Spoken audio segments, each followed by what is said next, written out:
নমস্কার। কবি অশোক কুমার মুখোপাধ্যায়ের লেখা কবিতা গ্রামে যাব। অনেক দিনের ইচ্ছে আমার গ্রামের পথে পথে, সুখের জীবন ছেড়ে না হয় বাঁচব কোনো মতে।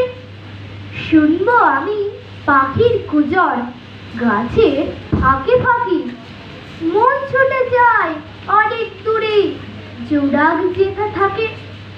রবি উদয় পূবের কোণে প্রভাত এসে গেলে, সেই খাড়িতেই থাকবো আমি কেবল হেসে খেলে।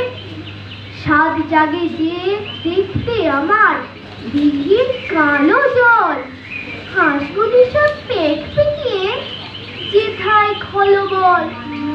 দেখবো কেমন সাঁতার কেটে ছেলেরা হয় পার, গাছ কোমরে গাছের ডগায় কারা বারংবার। শুনবো আমি বংশী বাদন রাখালিয়ার সুরে, দেখবো এবার পরাণটাকে লাল মাটিতে খুঁড়ে। বর্ষা শরৎ আসলে যেথায় শিউলি জুটি ফোটে, সেথায় যেতে হৃদয় আমার চিন্তিত নয় মোটে। নমস্কার।